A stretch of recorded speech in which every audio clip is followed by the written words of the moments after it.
முச்சொலை பார்வையாளர்களுக்கு வணக்கம். இந்த காணொளியில் நம்ம பார்க்க போகிறது புலமை இலக்கணம் குறித்து பார்க்க போகிறோங்க.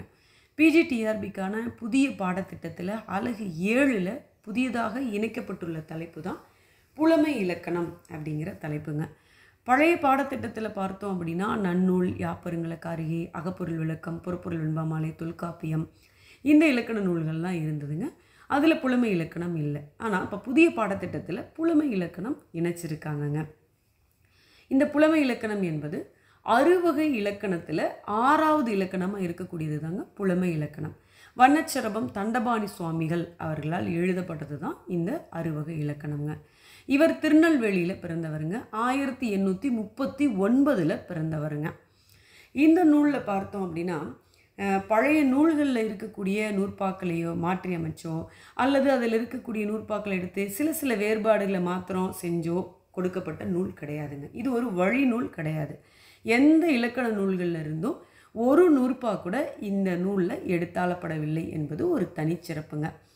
இந்த ஆசிரியர் பார்த்தோம் அப்படின்னா கிட்டத்தட்ட 1,00,000 பாடல்கள் பாடியவர் இவர். ஆனால் நமக்கு இப்பொழுது கிடைக்கக்கூடியது ஒரு 50,000 பாடல்கள் தான் இப்போ நமக்கு கிடைக்குதுங்க. சரி, இப்போ இந்த நூலுக்குள்ளே நம்ம போகலாம்.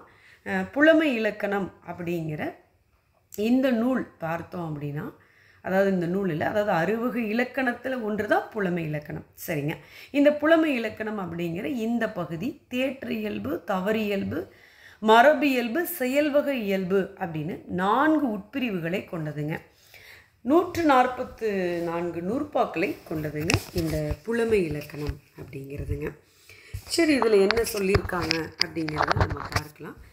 முதலாவதாக இருக்கக்கூடிய நூற்பா என்ன சொல்லுது அப்படின்னாங்க, தெய்வ வணக்கம் சொல்கிறாங்க. அதாவது கணக்கற்ற அறிவு நூல்களுக்கு தாயாக விளங்கக்கூடியவள் கலைமகள். இந்த கலைமகளுக்கே இலக்கணத்தை போதித்தவர் யார் அப்படின்னா முருகப்பெருமானுங்க. அது மட்டும் இல்லை, இந்த கலைமகளுடைய கணவனாகிய பிரம்மன் இருக்கார் இல்லைங்களா, அந்த பிரம்மனுடைய தலை நடுங்குமாறு குட்டியவர் யார் தெரியுங்களா? முருகப்பெருமான் தாங்க.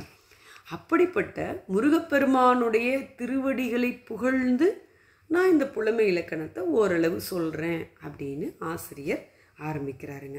அடுத்து புலமைனா என்ன அப்படிங்கிறாருங்க. எதை புலமைன்னு சொல்கிறோம் அப்படின்னா, ஐம்பொறிகள் இருக்கு இல்லைங்களா, இந்த ஐம்பொறிகளால் ஐம்புலன்களால் அதனுடைய உதவி கொண்டு ஒன்றை பற்றி நம்ம தெளிவாக தெரிந்து கொள்ளக்கூடிய அந்த அறிவை தான் புலமை அப்படின்னு சொல்கிறாருங்க. அறியும் தன்மையை புலமையாம் என பற்பல பெரியோர் பகர்ந்தனர் அன்றே அப்படிங்கிறது நூற்பாங்க. சரி, தேற்றம். இந்த தேற்றம் அப்படிங்கிறது என்ன? தேற்றம்னா தெளிவு, வேற ஒன்றும் இல்லைங்க. தேற்றம் அப்படின்னா தெளிவு அப்படிங்கிற பொருள். இந்த புலமை இலக்கணம் தேற்றம், தவறு, மரபு, செயல்வகை அப்படிங்கிற 4 பிரிவுகளை கொண்டதுன்னு நம்ம முன்பே பார்த்தங்க.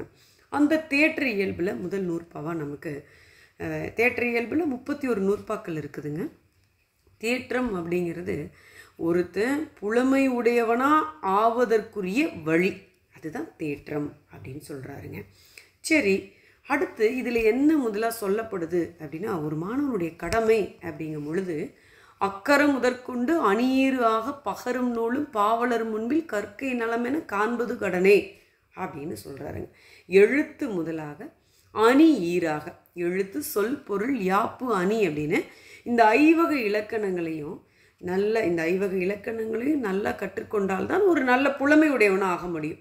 அப்படிப்பட்ட ஒரு கவிதை ஏற்றக்கூடிய ஒரு புலவர்களிடத்தில் போய் பாடம் கேட்டறிதல் தான் நமக்கு சிறந்தது.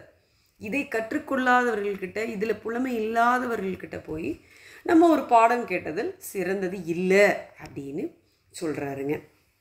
சரி, ஒரு நல்ல புலமை பெற்றவனாக ஆகணும், ஒரு தமிழ் மொழியில் நல்ல கவிதைகளை இயற்றணும் அப்படின்னு ஆசைப்படுறவங்களுக்கு கண்டிப்பாக துணை நிற்பது இலக்கண நூல்கள் தான். சரி, இலக்கண நூல்கள் துணை நின்றால் போதுமா அப்படின்னா, அதை தாண்டி கடவுளினுடைய அருளை நாடி பெறுதல் பல மடங்கு உதவி அப்படின்னு சொல்கிறாருங்க. நூலின் துணையினும் 100 பங்கு அதிகம் தெய்வ துணையாம் செழுந்தமிழ் கவிக்கே அப்படிங்கிறது நூற்பாங்க. சரி, எந்தெந்த கடவுளையெல்லாம் ஒரு மாணவன், அதாவது ஒரு மாணவனால் உபாசிக்கத்தக்க உருவங்கள் எவை அப்படின்னு பெரியோர்கள் சொல்லியிருக்காங்கங்கிறத அடுத்து சொல்கிறாருங்க. கணபதி, முருகன், கலைமகள், உமையவள், பரமன், பரிமுக பகவன், இந்த அறுவகை தெய்வமும் அருந்தமிழ் புலமைக்கு உரியவாம் என்று உரைத்தனர் உணர்ந்தோர் அப்படிங்கிறாருங்க. ஸோ நம்ம எந்தெந்த தெய்வங்கள்னு ஒரு 6 தெய்வம் சொல்கிறார். விநாயகர், முருகர், சரஸ்வதி, பார்வதி, சிவபெருமான், குதிரை முகத்தோடு இருக்கிற ஹைகிரீவர் அவதாரம் எடுத்த திருமால். இந்த 6 தெய்வ வடிவங்களும் நம்ம தமிழ் புலமையை பெற விரும்பக்கூடிய ஒரு மாணவனால் உபாசிக்கத்தக்க உருவங்கள் அப்படின்னு சொல்கிறாருங்க. ஸோ இது வரைக்கும் நம்ம ஒரு 8 நூற்பா பார்த்துருக்கோங்க.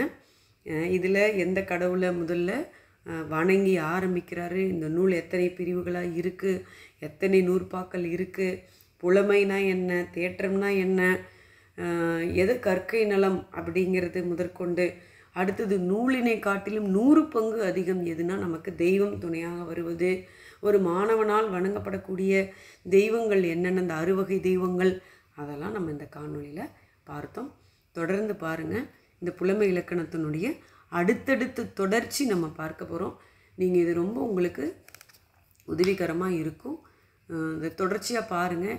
இந்த காணொளியினுடைய கருத்துக்களை நீங்கள் கமெண்ட் பண்ணுங்கள். புதிதாக பார்க்கக்கூடிய நண்பர்கள் சப்ஸ்கிரைப் பண்ணுங்கள். உங்களுடைய நண்பர்களுக்கு இந்த காணொளியை ஷேர் பண்ணுங்கள். நம்ம தமிழ்ச்சோலையின் சார்பாக 13 நூல்கள் நம்ம போட்டிருக்கோம். இது குறித்து விரிவான காணொளியும் நம்ம போட்டிருக்கோம். அந்த 13 நூல்களும் தேர்வு எழுதக்கூடியவங்களுக்கு மிகுந்த பயனுள்ளதாக இருக்கும். அது மட்டும் இல்லாமல் நம்ம நேரடி வகுப்பு, இணைய வழி பயிற்சி வகுப்பு நடத்திக்கிட்டு இருக்கோம். இது குறித்து மேலும் உங்களுக்கு தகவலுக்கு நம்ம டிஸ்கிரிப்ஷனில் நம்மளுடைய தொடர்பு எண் கொடுத்துருக்கோம். நீங்கள் தொடர்பு கொள்ளுங்கள், மெசேஜ் பண்ணலாம். தொடர்ந்து நீங்கள் நம்ம தமிழ்ச்சோலையை பார்த்துட்டு வாங்க. தொடர்ந்து நம்ம தமிழ்ச்சோலைக்கு பேராதரவு கொடுத்து கொண்டு இருக்கக்கூடிய நண்பர்கள் அனைவருக்கும் மனமார்ந்த நன்றி. வணக்கம்.